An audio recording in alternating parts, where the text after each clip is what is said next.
میرے نبی پاک علیہ السلام نے فرمایا جس کے ذمے بہنیں لگ گئی، جس کے ذمے بہنیں جس کے ذمے لگ گئی، باپ کمزور ہو گیا یا باپ انتقال کر گیا، جس کے ذمے بہنوں کی ڈیوٹی لگ گئی، محبوب فرمانے لگے اس نے 3 بہنوں کی اچھی پرورش کی، اچھا ادب سکھایا اور عزت کے ساتھ رخصت کر دیا، یا 2 بہنیں اس کے ذمے لگی، اس نے آداب سکھائے، یہ ابو داؤد شریف ہے، ابن ماجہ ہے، اور پھر ان کو رخصت کر دیا عزت کے ساتھ۔ پھر ایک مقام پہ فرمایا چلو ایک بہن ہی اس کے ذمے لگی تھی، اس نے ادب سکھائے، آداب سکھائے، عزت سے رخصت کیا، حضور کیا ملے گا؟ فرمایا باقی نیکیوں والوں کو ثواب ملے گا، جو بہنوں کا بوجھ اٹھائے گا جس طرح میری 2 انگلیاں جڑی ہوئی ہیں اس طرح میرے ساتھ جڑ کے جنت میں داخل ہو جائے گا۔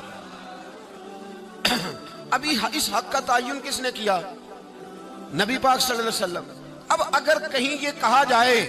کہ بس بھئی صحیح ہو گیا، تمہارا کیا کام ہے، تمہاری کوئی ذمہ داری ہے، تم نے کوئی ٹھیکہ اٹھایا ہوا ہے، تم کوئی زیادہ سیانے ہو، تم کوئی زیادہ سمجھدار ہو، تو اسے کہا جائے گا ذرا ٹھہر جا، اس طرح کی بات نہ کر، یہ وہ حق ہے جو میرے مصطفیٰ نے بیان فرمایا ہے۔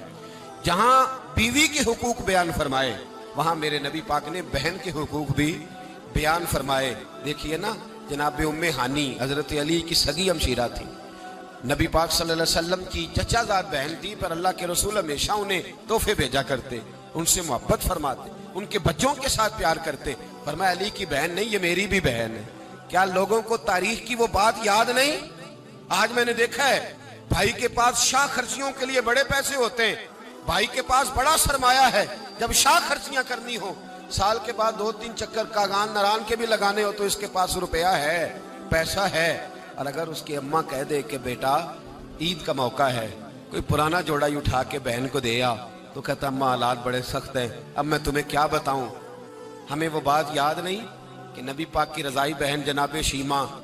جب ان کے قافلے کے خلاف مسلمان لڑے، انہوں نے جنگ کی اور وہ قید ہو کے آئیں، تو حضرت ابو ہریرہ سے کہنے لگی جا کے مصطفیٰ کریم کو بتاؤ میں تمہاری بہن ہوں۔ حضرت ابو ہریرہ کہتے ہیں میں بی بی کا پرانا دوپٹہ دیکھتا، اس کی کیفیات دیکھتا، پھر جملے دیکھتا، مجھے سمجھ نہ آتی، تو میں نے جا کے حضور سے کہا کوئی شیمہ نام کی بی بی ہے؟